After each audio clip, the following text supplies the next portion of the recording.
All right, guys, welcome back to the channel. Thank you so much for clicking on the video. We have another WeldWerks beer in collaboration with Casey Brewing and Blending. So a couple of Colorado breweries I know basically nothing about, so we're going to go ahead and give this one a shot today. This is from M4 Distribution in Northern Michigan, so very tough to get these beers, but you are going to pay for them if you can get them, guys. Basically between $20 and $22 for this 4-pack, but I've never seen this one. Very cool collaboration. Transmountain Diversion. So this is clocking in at 8.7% ABV, so no slouch in the DIPA category. Hazy double IPA with Nelson Sauvin and Citra hops. Pretty excited to try this one. Yes, it's another DIPA, but guys, people love these. That's why I review them for you guys. It gets a lot of traction most of the time. So, Cross the Alps. 10/26/23 is the canned on date. Pretty darn fresh. Today is the 15th of November, time of recording, so less than a month old. I really love that coming from Colorado. Again, collaboration brew, never seen it, but I believe it's been in the rotation from WeldWerks and Casey Brewing before, but I know more about WeldWerks than I do Casey Brewing and Blending, excuse me. Never heard of them actually, so let's dive in, see what this one's about. We love fresh beer, especially when it's out of state. I love getting fresh DIPAs under a month old. I love it. Let's crack into this sucker. Hope you guys are doing well. It's the day off. I've been doing some things around the house, relaxing. I deserve a beer.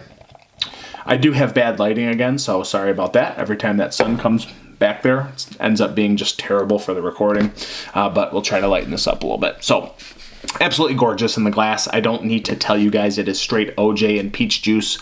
Hazy, hazy, hazy. I can already smell awesome citrus and awesome stone fruits. Beautiful head retention sitting on top. Very creamy, like voluptuous, creamy head retention. Just looking good. That sounds terrible. Voluptuous head and creamy. Anyways. Let's see, guys. Let's get an aroma. You can see this. I don't need to go into detail. It's an awesome looking DIPA. Put that. I like the can art, by the way. Very nice. Oh yeah. So it's a little bit resinous, piney. It's a little bit tangerine, orange Julius sweetness. Definitely grassy herbaceousness. A little bit of chivy garlic.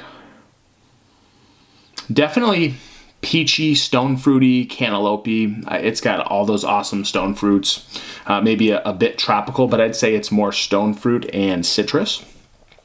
Predominantly being like orange Julius, tangerine sweetness. Man, she smells nice. Nelson Sauvin's very pleasant for me most of the time, and I like that it's not just a Citra bomb. It's kind of blended together into the Citra hops as well. Very nice offsetting hops, and they also complement one another on the nose. But what matters is the taste, so let's dive in. It smells great. See if the taste follows, guys. Cheers.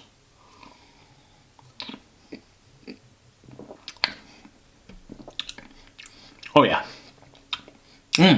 That's great.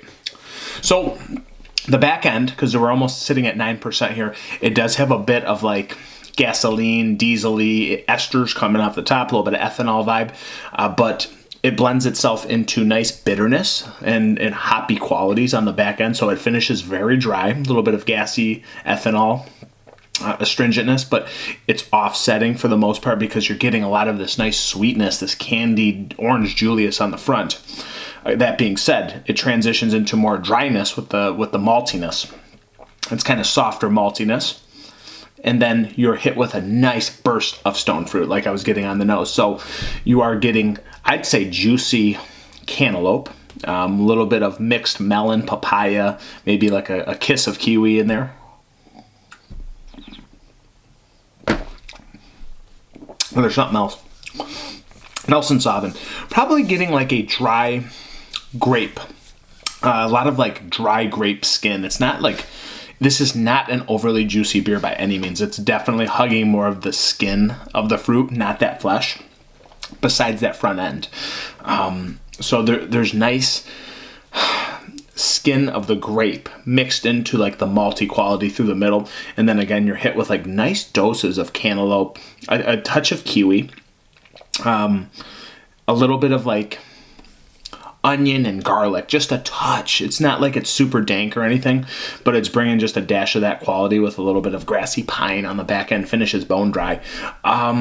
Really good beer at 8.7. I like when I get beers that are hoppy and slightly sweet in the DIPA category, but I like when they finish dry. I've noticed that WeldWerks does an impressive job finishing their beers dry like Arvon does in Michigan. So when I'm talking about New England style category, I really love the dry ends and the bitterness on these beers because, again, it's too tiresome on the palate for me. Otherwise, it's just way too sweet and it gets... my palate just gets worn down. I don't enjoy it. So that being said, it's got a nice soft mouthfeel as well. A little bit creamy, but again, still introduces itself as an IPA. You know it by the bitterness. You know it by some of the qualities and the hops. Overall, really nice DIPA in my humble opinion.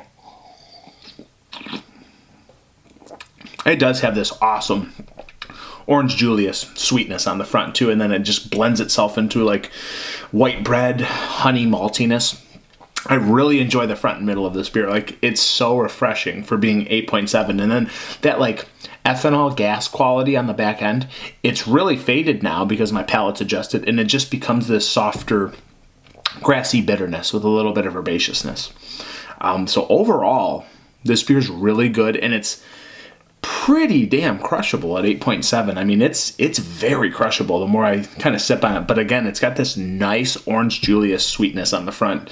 And then by the back end, it's gone. I mean, it wants you to reintroduce yourself to wet your whistle here. It just wants you to dive back in.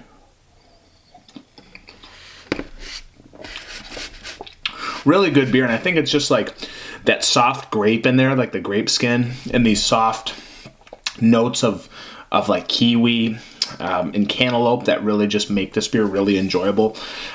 It's got this nice burst of fruitiness, but it's not overwhelming. It's just still a double IPA at the end of the day, and it lets you know on the back end.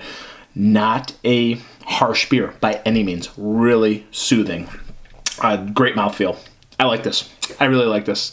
WeldWerks has been one of the better beers and companies that I can get in comparison to Arvon and Michigan, so I really am enjoying their offerings, in all honesty.